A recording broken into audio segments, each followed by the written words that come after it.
What we usually do with these things is let you lead off and sort of give your intro to why you're running and why you're the guy, and then we'll ask questions from there. Okay. Well, this has been a long journey for me, and I've been trying to think of when this journey started, and I have to think back to when I was a young boy.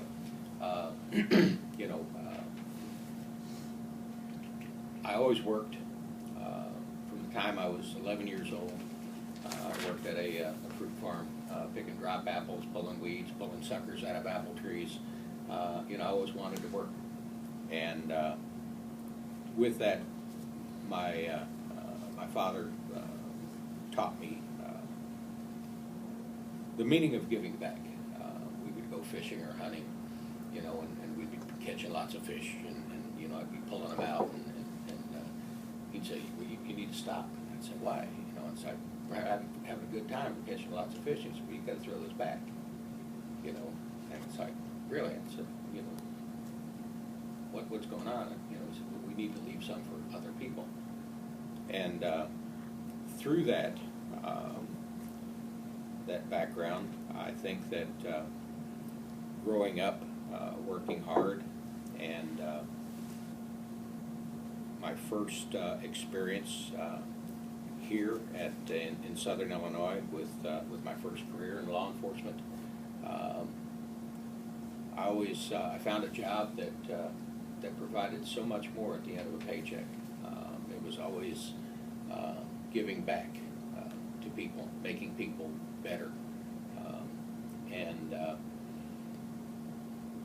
we did that through my whole career, both as a Carbondale police officer, both as sheriff of Jackson County, and warden at the state of Illinois. We always stood up for people. I never imagined myself in this position. I think that looking back over that whole career, I saw an issue with my area, with my state, some problems that were occurring. I always thought that maybe somebody else would step up and take over that responsibility of trying to fix those problems and those issues. And this last time, I didn't see anybody stepping up, and I thought to myself, there's nobody stepping up that I think that can do the job. And you've had a lot of background and a lot of experience, both in management and my experiences, and it's time to step up. And I made that decision to step up, to try to fill this position. And it wasn't taken lightly. I knew what was going to happen. I knew the amount of work that was going to be involved in it. Maybe it was a little bit more than what I expected, but it was a decision that was not taken lightly, but a decision that I took very seriously, and I think that we are probably, I think, the best candidate for the position. You mentioned issues that you were looking at. What are the issues that drove your decision to run? Well,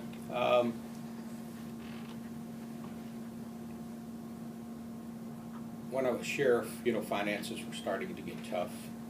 As sheriff, we had to come up with different ways of management. When I first started, we had a 16 line item budget when I was Jackson County Sheriff, and it was a multi-million-dollar budget. And when I left, there was not only one budget, but there was 5 budgets of 122 line items.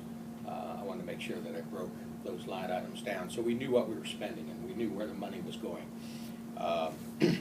When I was warden at the youth facility, things were getting tough, and we were ordered to cut, and not only did we cut into the muscle, we cut into the bone, we cut into the marrow, and things were tough.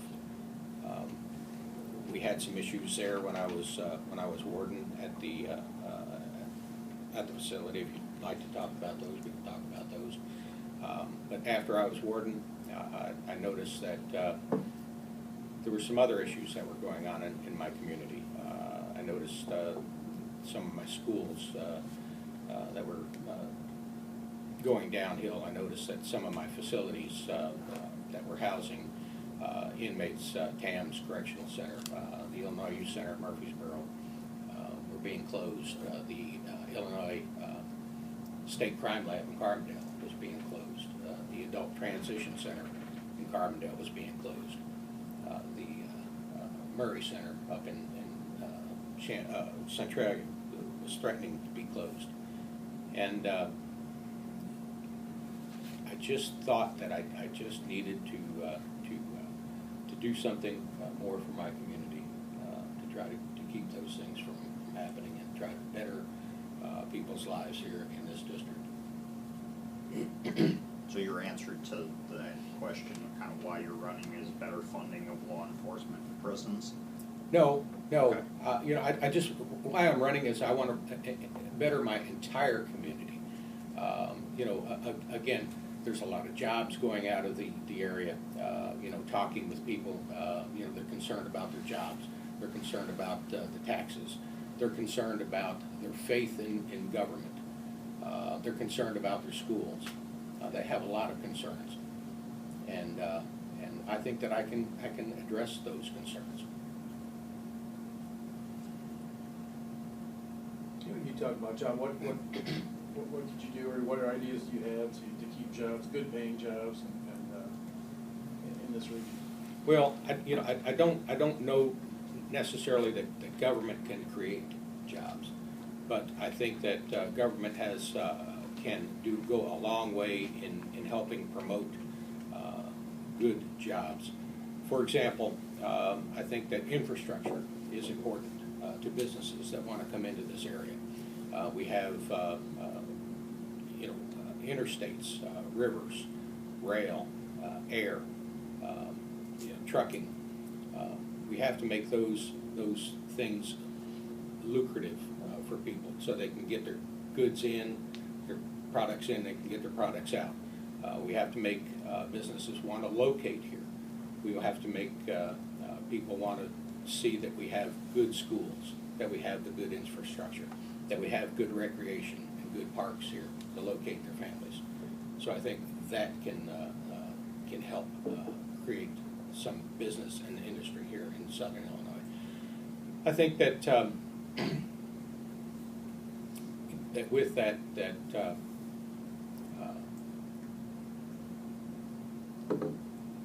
we can also cut red tape for businesses and kind of get out of their way. They are the experts in the field. Got to cut some of the paperwork and some of the, for example, some of the work comp issues that go along with businesses having some issues.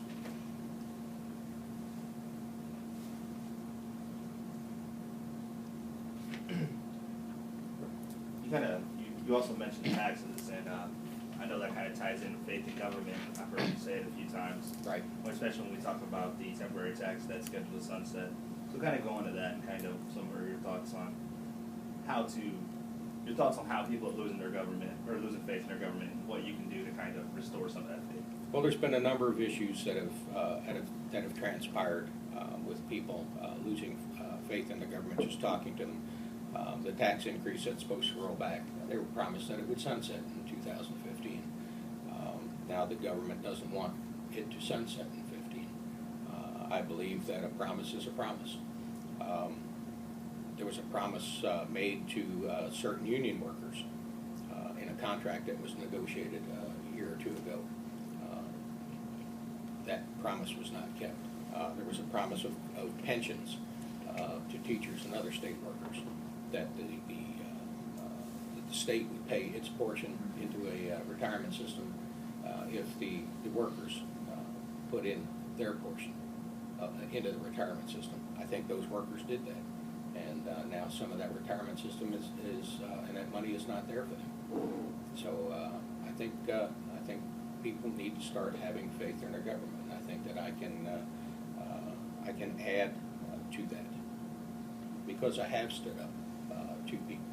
I've stood up many times for. I stood up against Governor Blagojevich. I stood up against when I was at the state prison in Murfreesboro, when I walked out on an $88,000 a year job because the governor's office wanted me to fix a hearing on an employee that didn't do anything wrong. That hearing was to be fixed before the hearing took place. The employee was supposed to be fired. I said that was immoral, illegal, unethical. I wouldn't do it. I was ordered to do it 4 times. The 5th time, I said, I know where this conversation's going. I'm not going to do what you want me to do. I walked out on that job that day. They fired that employee anyway. I came back a year later and testified for that employee at an arbitration hearing, and he got his job back, and the governor's office got absolutely cut at duster by the arbitrator for violating the employee's due process rights. I think I've stood up for employees, for example, like Pat Quinn, when TAMS was being closed, when the youth center was being closed, when the crime lab was being closed, when the ATC center was being closed. I stood shoulder to shoulder with people protesting the closure of those facilities. Long before I even had an idea of running for this position. I stand up to Madigan. I'm not for the pension bill. I think it's unconstitutional. I stood up at John A. Logan College. Now, Les, I know we have maybe a disagreement on some of that. We don't agree on that one. But about the athletics, we're a community college, and a lot of our scholarships are going to out of district, out of state, out of country youth, and I said that I thought it was wrong, that we're not UCLA, we're not Penn State, we're not Notre Dame. Those scholarships belong to our kids, and I stood up for that. I didn't win it, but I stood up for it. I keep standing up time and time again. I stood up, when I was sheriff. For people in the floods, we vacated areas during the floods. We solved their murders. We solved their rapes. We solved their armed robberies. We found their lost children. We went into schools and taught kids about law and law enforcement. We taught DARE programs. Time and time again, we stand up for people. We even went to the Women's Center. I even thought when every rape case that was solved, or that was reported, I always thought there was anywhere between 5 and 10, 15 more rape cases out there that we weren't getting information on. I thought it was important that we get information. Went to the Women's Center and said, can you give us information, about, it's like, well, we can't give you names. It's like, I don't need names. I just want information. Perhaps I can solve the case, then take it back to your victim, see if she still wants to prosecute or not. If she doesn't, that's fine, but it may lead to the solution of another rape case. Time and time again, we have shown our ability to stand up and not turn our backs to people. We walk the walk. Not only talk the talk, but we walk the walk. You mentioned the Illinois income tax sunsetting. Illinois is in bad financial shape. Where do we get the money to make up for that? Well, again, the money that was supposed to go to certain programs and projects was not put in to those areas. But I believe that we can cut. Number one, I won't take a state pension. Okay, I think that'd be double dipping. I think that it's the wrong thing to do. I'd be in favor of cutting my own salary. I think that legislators continually raise their own salaries. That always ticked me off a little bit. When they automatically raise their own salaries. I think they work for us. They work for the people. If the people wanted them to have a raise, they would get a raise. we can cut the lieutenant governor out of there. We can cut the comptroller out. We can combine the comptroller and the treasurer. We can get rid of the airplane fleet. We can get rid of most of the vehicle fleet. You know, some of the vehicles are provided for people that just do drive between home and work. There's a ton of magazine subscriptions that are being supplied by the state of Illinois. Overtime, backfilling jobs in certain areas, like Department of Corrections, where overtime is being spent by millions and millions of dollars. Work comp is just out of control. I know when I was warden at IYC Harrisburg, people would come to me and say, you know, John Doe is off on work comp with a hurt back, but, you know, he's out roofing a house right now. And, you know, I'd call Springfield and I'd say, well, you know, John Doe's supposed to be out roofing a house. Let me go out and take some pictures. And he'd say, no, you can't do that. You know, it's like, why not? You know, getting paid and work comp, and we're having to backfill his or her position. We need to and pay overtime for that position, for somebody to work that position. So you know, that programs that are not working, that budget has to be scrutinized constantly. Every penny has to be looked at. Programs that are not working should be cut, including the Auditor General into our system to try to find waste. You know, looking at the millionaire's tax, looking at other ways that we can provide money. Maybe you know, a state lottery with just schools in mind. You know, that would only go to schools.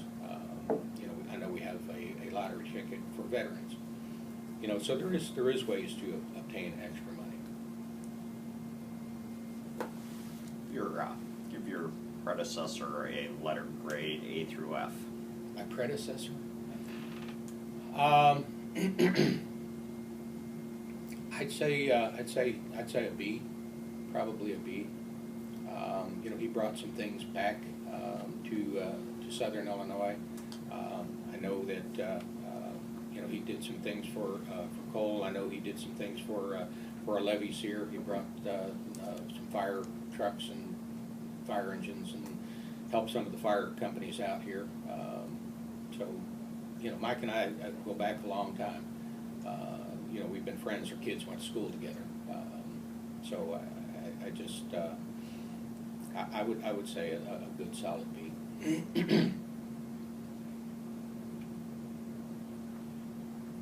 One thing that we haven't mentioned yet that you kind of brought it up, but school funding for some of the reform bill for the formula coming down.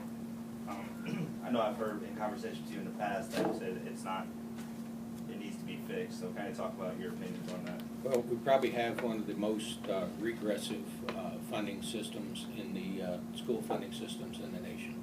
I think we're probably second from the bottom, Nevada being last. We reward prosperous areas, and we take away money from poverty areas. There is a Senate bill now that Senate Bill 16 that's sponsored by Senator Maynard, and it takes the Chicago block out of the equation. And right now, the way it sits right now, it's going to give this district, the 115th district, about $11.2 more million into our schools. Talking to some of the superintendents and administrators, they're not quite happy with this bill yet because there are some losers in it. You know, I'm talking about anywhere from, you know, they might lose $300, $400, $500 up to maybe $60,000. But they are working with Senator Maynard to try to see that there are no losers in that bill. So we need to be able to make sure that all of our youth have an equal opportunity for education here in Southern Illinois, as much as any youth up north, whether it's DuPage or Lake or Chicago. Are you in favor of Senate Bill 16? yes, right now it's a step forward. It is a step forward. It's not the only step, but it's a step to funding more school funding out here. Some of the schools, for example, one of your Mount Vernon school districts will be getting like $1,200,000. I think one of the Carbondale schools will be getting over $1 million. So it is. They are working on it. This thing hasn't been fixed for or been looked at for years. Kind of along the tax questions, there was an idea floated last term of eliminating the flat rate tax and replacing it with a graduated income tax similar to what the federal government has. Your thoughts on that? I'd like to see the numbers. I'd like to see the numbers. I just, I hate to jump into any kind of a tax, whether it's a flat tax, whether it's a graduated tax, without seeing what the numbers and what it would do to the people in my district. If it's fair and equitable, if it brings down money, for some, that's a good thing. If it raises taxes on people that can afford more, I understand that too. But I'd have to look at all the numbers. I would have to represent, everybody in this district, from the very rich all the way to the to the poorest person here in the district, and that's what I'll listen to, and that's what I'll represent. I'm the designated fracking person, so. Designated fracker? So, okay. I'll ask you what your opinion is. It's a very divisive issue. What's your opinion? Boy, I'll tell you, we were talking, I think, Les, before you came in, how diverse this district is, from Jackson County, Union County, all the way up to Jefferson County. Very diverse. We have your pro-frackers, pretty much up into Jefferson County. You have your anti-frackers here in Jackson County and Perry County, the lower part of the district. Everybody wants clean water. I like clean water. I like clean air, clean water. Fracking can bring in jobs,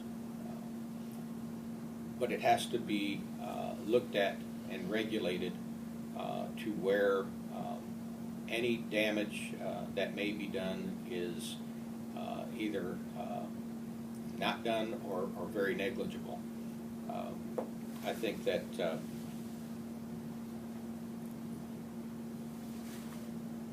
we need to be so careful with our environment, but we also need those good jobs, and it has to be a balance.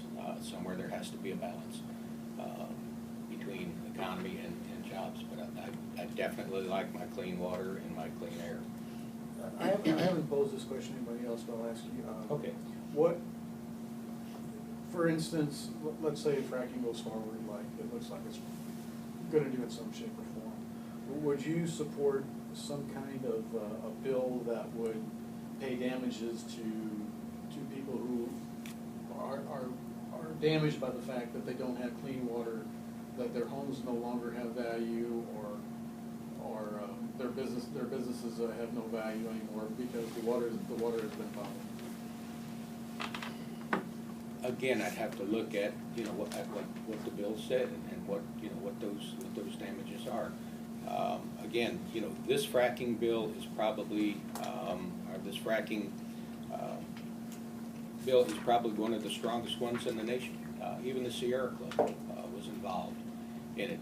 Did everybody win in what they wanted in that legislation? No, but I think it's probably one of the best bills in the nation.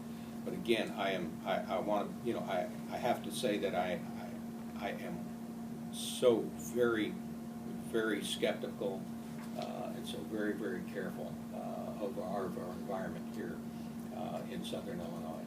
I want to make sure that everything is done right. We've fracked vertically here in Southern Illinois for years, for probably the last 50, 60 years.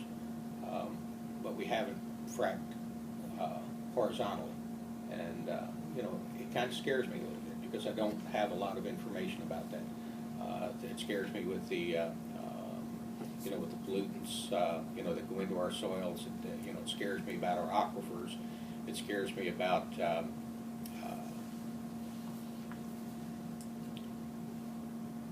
being on the New Madrid Fault. I have a lot of concerns, and I'm aware of these issues, and I will be so very careful and so very mindful of agencies that regulate fracking. And when I say that,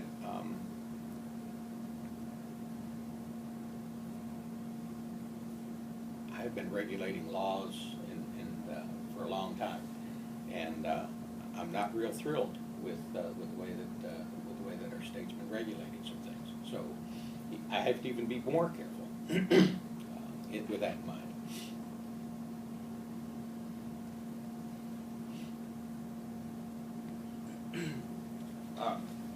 Well, something that I always find interesting, and where me talk about campaign funding, there's been a lot of talk from your primary race and this race about Mr. Mike Madigan up north, and they say that you're pretty much in his pocket. So kind of where's some of your funding come from, and how do you dispute some of those claims? My campaign is funded by a lot of people. It's funded by the Democratic Party of Illinois, of which Mr. Madigan is the chairperson. It's also funded by independents. It's funded by Republicans. It's funded by Democrats. It's funded by a lot of working class people, unions, what have you. As is my opponent's campaign. It's funded by the Republican Party. As far as being in Mr. Madigan's pocket, I think that you have to look at me, and you have to think of what do I have to gain from being beholden to anybody other than people of the 115th district. Okay, I won't take the retirement. Okay, I'll take a decrease in salary. They can't give me a title. I've already had a title. So what do I have that makes me owe my soul to anybody other than the people of the 115th district? I can tell you, I will vote the way that the people in the 115th district want me to vote. I will vote the way that I think is right for the people in the 115th district. If Mike Madigan, Rod Blagojevich, Bruce Ronner, Pat Quinn doesn't like it, they can come down here next time and beat me. I have no problem in being one-term representative, but I'm not going to sell my soul out to anybody, and I've proved it. I've walked the walk. You've seen it. It's happened.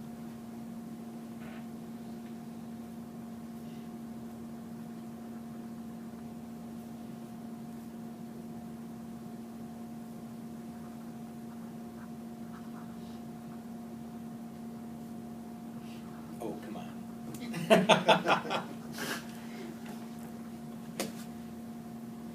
You good, Allie? You got any notes that just waiting for a question to be asked? I've got tons of notes. And I do. There's just so many things that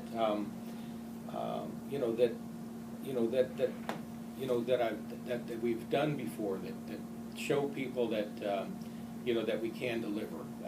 When I was Carbondale police officer, I solved and detective. I solved a couple of murders. When we were Jackson County Sheriff, we solved every murder that came across our desk. I put people in good positions. I promoted people that needed to be promoted. I didn't hire because of Democrats or Republicans. I wasn't the Democrat sheriff. I wasn't the Republican sheriff. I was the sheriff. I won't be the Democrat representative or the Republican representative. I'll be the representative. There's so many things that that we did. I mean, and they may be small, but you know, when you talk about budgets and you talk about money, you know, there were times that you know, that I would have officers out on the street that would come back in from their beat to make phone calls to their family, or to make a business phone call or things like that. You know, I wanted them out there on the streets. So back then, cell phones were pretty expensive. You know, we couldn't afford them. And I think some of you may remember, Les, you probably will, about making the phone calls, putting bumper stickers on cars. Cellular One bumper stickers in exchange for cell phones and time. You know, when that went by the wayside, you know, we put cell towers on our police tower in exchange for cell time. You know, we put barcode readers on cell doors to make sure that the inmates were being checked. You know, before it was just a clipboard system or a time clock back at the floor station. You know, I fired people at the boot camp. I fired people at IYC Harrisburg because they were beating kids, they were choking kids. You know, I stood up for the kids. We had programs at the boot camp. I was the first one to initiate. We had a $100,000 scholarship program where we would take youth who excelled in school and give them a scholarship to a community college. It was important to me that we make a difference in kids' lives. That place made a difference in kids' lives. Did we save all of them? No. Did we save some of them? Absolutely. We built, we gave back to the communities. We built sheds for Habitat for Humanity. We went down in Murfreesboro. We watered plants. We did so many things, just for people. Some of the things that that have been said about us, are unfortunate. It shows maybe a lack of knowledge. It said that I increased taxes for a pay raise for myself.